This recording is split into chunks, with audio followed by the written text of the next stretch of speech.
LDC বা স্বল্পোন্নত দেশের তালিকা থেকে উত্তরণ পরবর্তী চ্যালেঞ্জ মোকাবেলায় ইউরোপীয় ইউনিয়নের সাথে মুক্ত বাণিজ্য চুক্তি করতে চায় বাংলাদেশ।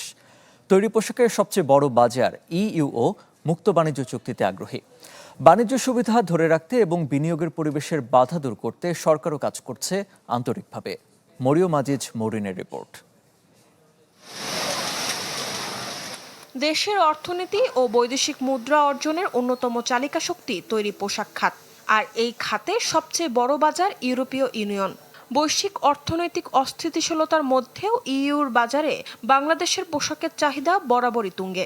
বর্তমানে দেশের মোট পোশাক রপ্তানির প্রায় অর্ধেকই যায় ইউরোপে।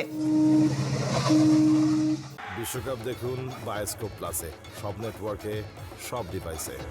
তবে এলডিসি থেকে বাংলাদেশের চূড়ান্ত উত্তরণের পর বড় চ্যালেঞ্জ হয়ে দাঁড়াবে শুল্কমুক্ত বাজার সুবিধা।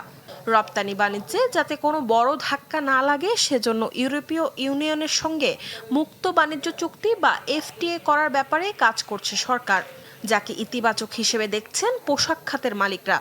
টাইম ফ্রেম বলতে পারবো না, আমরা আশা করি যত দ্রুত সম্ভব ইউর সাথে এফটিএ হয়ে যাবে, কারণ এটা আমাদের জন্য জরুরি। এলডিসি থেকে আমরা গ্র্যাজুয়েটেড হয়ে গেলে আমাদের যে সবচেয়ে বড় চ্যালেঞ্জ যে ইউরোপিয়ান ইউনিয়নে আমরা ডিউটি ফ্রি এক্সপোর্ট, এটা যেন আমরা অব্যাহত রাখতে পারি। অর্থনীতিবিদদের মতে ইউরোপীয় ইউনিয়নের এই আগ্রহের বিপরীতে কিছু শর্ত বা উদ্বেগের জায়গাও রয়েছে, বিশেষ করে শ্রম অধিকার, কারখানা কর্মপরিবেশ এবং লজিস্টিক সাপোর্টের উন্নয়ন। তবে সবার আগে গুরুত্ব দিতে হবে দেশের অভ্যন্তরে বিনিয়োগের পরিবেশ উন্নত করার পাশাপাশি বাণিজ্যে প্রতিবন্ধকতা দূর করা হবে। যে ইউরোপিয়ান ইউনিয়নের কিন্তু অনেক ধরনের আবার মান্যতা আমাদের নিশ্চিত করতে হবে। যখনই আমরা একটা মুক্ত বাণিজ্য অঞ্চলে চলে যাব, সেখানে মেধাস্বত্ব আইনের প্রয়োগ, সেখানে লেবার রাইটস, জেন্ডার রাইটস, বিভিন্ন ধরনের পরিবেশগত যেসব মান্যতা, এগুলো আমাদেরকে কিন্তু নিশ্চিত করতে হবে। এবং এই আলাপ আলোচনাগুলি খুব সহজে হবে না, এটা বেশ দীর্ঘ একটা প্রক্রিয়া।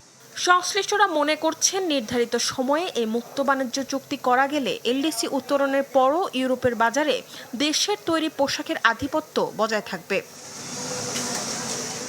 মরিয়ম আজিজ মরিন, চ্যানেল 24, ঢাকা।